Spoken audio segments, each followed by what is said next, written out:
Assalamualaikum warahmatullahi ta'ala wabarakatuh. Waalaikumsalam warahmatullahi wabarakatuh. Alhamdulillahi rabbil alamin. Hamdan daiman bidawamihi. Walahul hamdu hamdan baqiyan bibaqaihi. Walahul hamdu hamdan la jazaa'a liqa'ihi illa ridha. Ashhadu an la ilaha illallah wa ashhadu anna sayyidana Muhammadar Rasulullah sallallahu alaihi wasallam. Allahumma salli ala sayyidina Muhammad majlal rububiyyati biqawli wa ma arsalnaka illa rahmatan lil alamin. Wa muftatahin nubuwati biqawli wa innaka latulaqqal qur'ana min ladun hakimin alim. Wa tajallil uluhiyyatil a'zam biqawli wa innaka latahdi ila siratin mustaqim. Sahibul khuluqil azim wan nahjil qawim was siratil mustaqim ar-raufur rahim wa ala alihi wa sallim biqadri ma wada'tahu fihi min asrar waj'al lana minhu awfar nasibin min al-inayati wal ri'ayati ya Allah ya Mujib. The Honorable, the Director and the founder of Academy Hufaz Al-Sharif, Mr. Sayyid Muhammad Saiful Ibn Sayyid Abdul Aziz Jamalul Layl, and the Honorable, the Vice Director and also the founder of this academy, Mrs. Marziana Bintu Mansur. What I respect all the teachers, Mr. Hadafi Abdul Rahman, Mr. Ubaidillah Zilmi, and especially my private teacher, my life guide, my shining star, my hero, and my imam, Mr. Deden Siyatullah. And of course, my beloved students, as my little sisters and my little brothers, what I'm very, very proud of. On this wonderful occasion, the night before the last night of Ramadan, right? Tomorrow is the last night of Ramadan, right? Yes. I'm standing here, inshallah, to give a little speech, just a little, about keagungan syafaat puasa dan Al-Quran. Ladies and gentlemen, hadirin yang dirahmati Allah, Ramadan adalah bulan yang penuh kemuliaan. Ramadan adalah bulan yang berlimpah keberkahan. Ramadan adalah bulan yang di dalamnya Allah janjikan ampunan.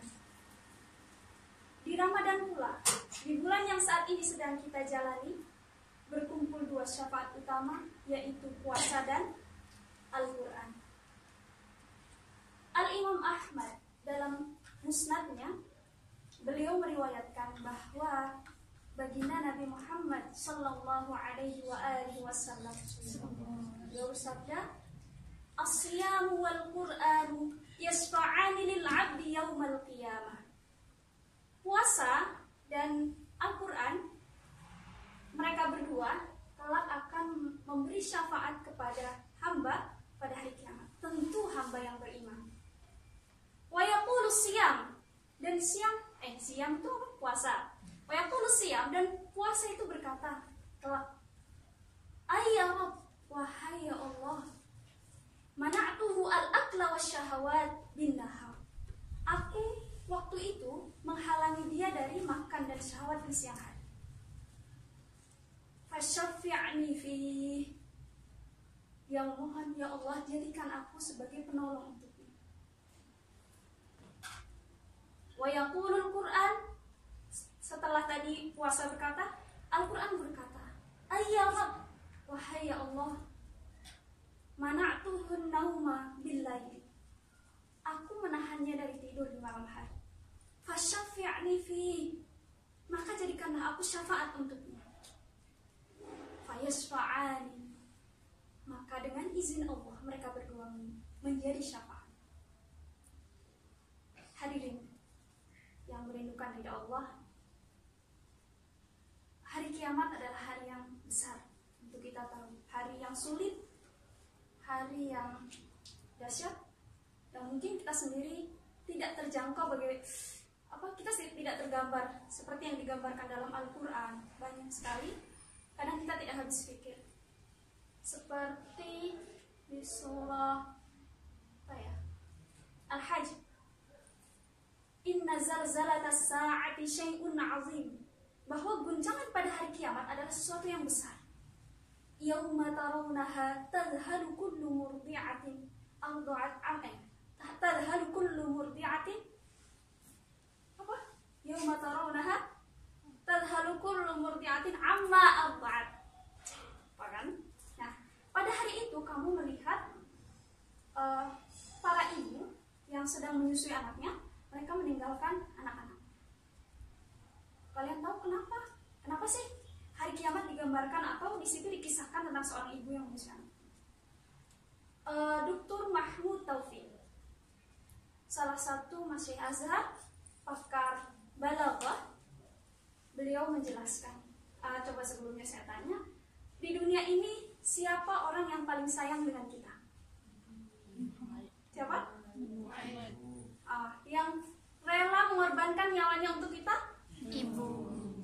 Ibu. Yang rela siang malam ketika kita nangis, beliau bangun walaupun masih ngantuk, siapa? Ibu.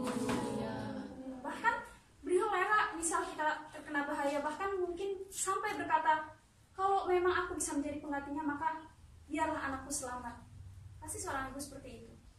Nah, keeratan antara ibu dan anak ini, ada momen yang mana keeratannya lebih erat lagi, yaitu bagaimana? Ketika seorang ibu sedang menyusui anaknya. Ketika ibu menyusui anaknya, menempel antara kulit ibu dan anak. Bahkan ketika anak kecil nangis kan, hanya didekatkan ke ibunya, walaupun tidak sampai digendong, hanya didekatkan, tercium aroma ibunya yang dari dapur, misal bau bawang-bawang, tetap dia diam. Apalagi ketika sedang menyusu ke ibunya. Di situ ada transfer energi, transfer doa, transfer ikatan, ada transfer saripati dari tubuh ibu kepada anak. Di situ sangat erat. Mungkin itu ikatan yang paling erat di dunia. Tapi ternyata di yaumul akhir nanti, ibu yang sedang menyusui anaknya saja, anaknya dibiarkan, dia lari sendiri. Itu ikatan yang paling erat di dunia. Ibunya sampai meninggalkan. Betapa dahsyatnya hari kiamat nanti. Betul? Itu rahasia yang dijelaskan oleh Dr. Mahmud. Rahasia dibalik kenapa ketika hari kiamat itu ibu yang sedang menyusui bahkan sampai meninggalkan anak yang sedang disusui. Atau dalam ayat lain, yawaddul mujrimu law yaftadi min 'adzabi yaumi idzin bi bani. Surah apa itu? Yawaddul mujrimu law yaftadi min 'adzabi yaumi idzin bi bani. Surah apa? Lain baru siapa? Alia baru ini, kemarin diterkan belum lama. Surah apa? Yubassirunahum awalnya. Surah apa? Yubassirunahum yawaddul mujrimu law yaftadi min 'adzabi yaumi idzin bi bani. Surah apa? Al-Ma'arij. Ayat berapa? Ayat 11. Nah, kalau di situ lebih parah lagi. Bahkan kalau di sini menjelaskan orang yang ketika di dunia mendurhakai Allah, mendurhakai Rasulullah, mendurhakai kitab-kitab Allah, kelak ketika di akhirat mereka sampai berkata, ketika mereka tertimpa oleh siksaan, mereka sampai bilang, gantilah siksa ini, jika anak-anakku bisa menggantikan siksa ini, maka biar mereka yang merasakan, asal aku selamat. bagi orang tua yang paling disayang itu siapa? Anak. Tapi ketika nanti sampai biar anakku yang gantikan kalau memang aku bisa selamat. Ketika misal anaknya sudah tidak bisa, yang kedua disayangi oleh seorang manusia adalah pasangannya. Maka pasangannya, setelah itu saudara-saudara kandungnya, sampai mereka tuh meminta agar seluruh dunia bisa menggantikan asal dia selamat, demi keselamatan ketika di akhir nanti. Itu dahsyatnya. Nah itu buat orang yang ketika di dunia mendurhakai Allah. Tapi untuk kita seorang mukmin, Allah menghadiahkan kita syafaat-syafaat yang begitu banyak. Ada berbagai macam. Dan dua di antara syafaat-syafaat yang banyak itu adalah yang saat ini sedang kita dihidangkan untuk kita, yaitu puasa dan Al-Quran. Ramadan itu bulannya puasa, Ramadan itu bulannya Al-Quran. Maka kita dihadiahkan dua itu. Nah nanti Ramadan ketika kita di persidangan Allah, kita misal takut, tidak bisa lagi kita, ayah, mama aku takut, tolong gitu. Tak bisa lagi karena masing-masing orang takut dengan tanggung jawab diri masing-masing. Kita tidak bisa meminta tolong siapa-siapa. Tapi ternyata puasa dan Al-Quran, mereka mendampingi kita di samping kanan kiri kita. Ya Allah, aku mau jadi penolong untuk dia. Ya Allah, aku mau jadi penolong untuk dia. Tapi pertanyaannya, saat ini kita sudah memantaskan diri belum untuk ditolong oleh Al-Quran dan puasa? Kita sudah bersungguh-sungguh dengan puasa kita atau belum? Kita sudah bersungguh-sungguh dengan Al-Quran kita atau belum? Nah, Al-Quran nanti membela kita sebegitu besarnya. Maka tugas kita adalah membela dia, bukan untuk dia, tapi untuk kita sendiri ketika di dunia. Malulah kalau Allah menjanjikan itu, Al-Quran sebaik itu atas izin Allah tentunya kelak di akhirat. Tapi kita ingin, tapi kita tidak memperjuangkan, ya kan? Tuh.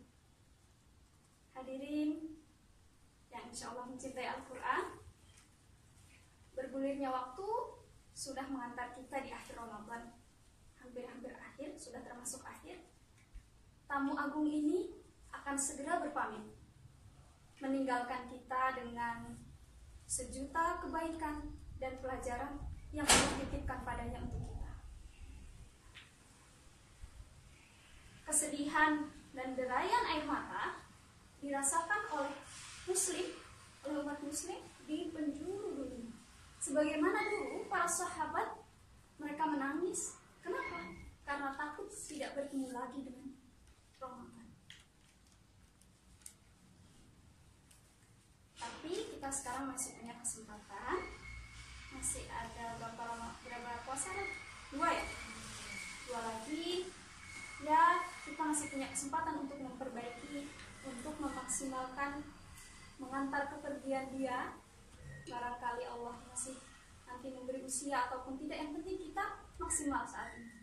Dan kita berdoa bersama-sama.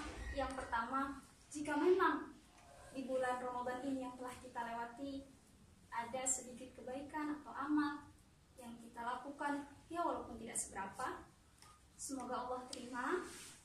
Semoga Rasulullah bahagia melihat kita. Semoga menjadi sebab ridhonya Allah kepada kita.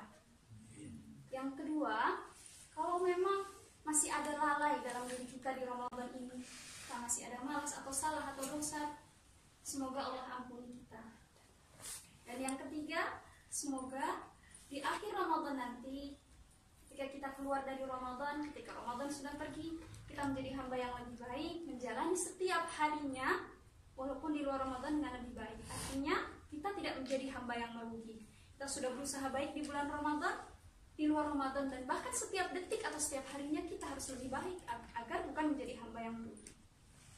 Dan yang keempat, sampai nanti di hari akhir, semoga kita dipantaskan masuk ke dalam golongan orang-orang yang menerima syafaatnya Ramadan dan Al-Quran.